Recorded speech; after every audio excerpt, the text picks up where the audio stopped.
Hello! Welcome to another video. This is not a vlog. I'm actually going to be making a video on how I make my greeting cards. I'm gonna go over all the materials I use, the printer I use, the paper I use, the template that I use, go over it all. I'm drinking my tea in my cute mushroom mug. If you're just clicking on this video because you don't watch my vlogs or you want to know how to make greeting cards, welcome. My name is Jessica and I am the owner of J-Carp Designs, which is my small business where I make art prints, I make stickers, coasters, glass paintings, and recently greeting cards. I've only been making greeting cards maybe 6 months. It really hasn't been that long. But the process that I use is really straightforward. It's really easy. I didn't make the template for my greeting cards myself. I actually got it from another small business owner, but I'll get into that a little later. These are some of my greeting cards, if it will focus. So there's just a few here. And then on the back has my brand info. So all of my greeting cards, they don't really have sayings in them. Well, I have one that says happy birthday, but that's it. As far as the inside is completely blank. So I don't have any sayings on the inside or on the outside. It's just a simple, blank, generic card. Yeah, I guess let's start the video.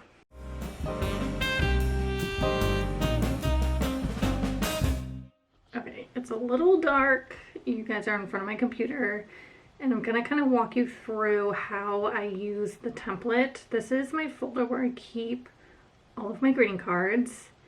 And the template that I use to do this, I'm hoping my camera doesn't fall. I might adjust it. It's propped up on some sketchy things at the moment. But this is the template that I use to do all of my vertical greeting cards. I also have one horizontal, but they work the same way. I didn't make this template myself. I actually got it from another small business owner who I don't remember the name of, but I will put the link or her website down below. It has helped me tremendously because I'm not that good at Photoshop, and so to have a template that's made for me and has directions on how to use it is great. It is very good if you're a beginner at Photoshop. It's very straightforward, it's very easy. The first thing that I did was I created my logo and I just double clicked on it, and then you go ahead and you insert your logo here, and then when you click out, it automatically puts it in 2 places. So it's awesome. So the same thing goes for when you want to add a graphic. You double click on the insert card design and it will give you a new window. There's probably an easier way to do this, but the only really way I know how to do this is I go to place embedded under file and I will select something from my computer, a design that I've done. Okay, so let me go ahead and just pick a random photo. I usually use the photos that I edit via Lightroom. I'm just gonna pick this one for now so I can just kind of show you. It generally, if it decides to load, my computer has been going really slow. I think I need to update it. So this is the image that I chose. You know, I like to erase some of the background just because.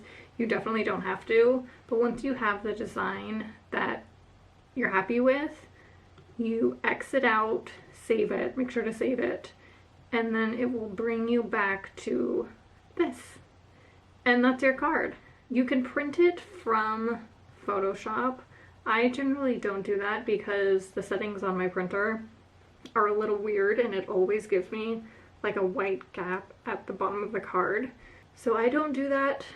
I think it just depends on your printer and your printer settings. I don't necessarily know how to get rid of that.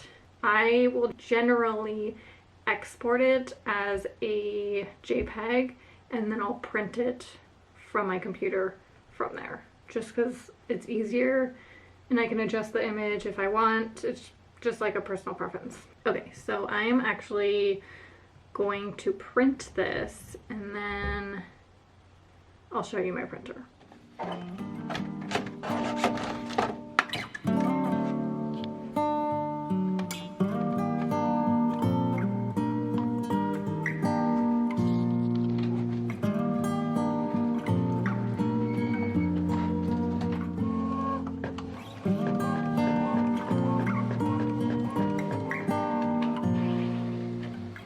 Okay, so it went ahead and printed. This is what it looks like. I ended up just printing one that I already had, which is this little cute bee. And now I will show you how I go ahead and score this. Okay, so the first thing that I do before I actually cut the card is I use this scoring board. I just got this honestly off of Amazon, and this is the name of it, and it has this little score. What's really nice about this particular board is it actually marks, and let's see if I can show you, the center, which is right here, this little asterisk of an 8.5 by 11. So that is extremely helpful. So the first thing I do is I put this card down. I just make sure that it's in the corner, it's lined up right, and I go to the asterisk. I use this little tool and you press down and there's these little slits that kind of guide you down. I will sometimes do it twice just to do a bigger score because sometimes I don't do it correctly the first time. There you go. So the main reason for this is to be able to fold it. I think that's the only purpose of scoring. It just gives it a really nice edge. The next thing I do is I cut it in half. I also just got this off of Amazon. This is the brand. And I don't know, I think it's fine. I just like the most generic paper cutter that you can find off of Amazon. This however does not have that little asterisk. So I do have to pay more attention to the measurements than I do when I'm scoring it. So I go to 5.5, which is half of 8.5 by 11. And then I just cut it. And then you have these two pieces. So once I have these two pieces, the last thing that you do is you just fold the card. And then you're done. And you have a little greeting card. So that's basically it. It's really 3 steps. I think I eventually want to invest in an automatic card scorer. Just as my business grows, I think it'd be a time management thing. But for the time being, the one that I got off of Amazon is completely fine. That's it. Hopefully this was a little helpful to some people. Hopefully it made sense. If you guys have any questions, go ahead and leave a comment below. I will try my best to answer them. I will go ahead and I will list all of the products down below. I will link them if possible. If you have any more video ideas or you want to know how I make art prints or how I design stickers or I don't know, anything, let me know and I will try to do a video. So if you aren't familiar with my channel at all, I do a lot of like studio vlogs, and at the minute I am prepping for a craft fair. So if that interests you, go ahead and follow along my crazy journey the next few weeks. I have a lot to do. Yeah, I hope you guys have a wonderful rest of the day and I'll see you soon. Bye.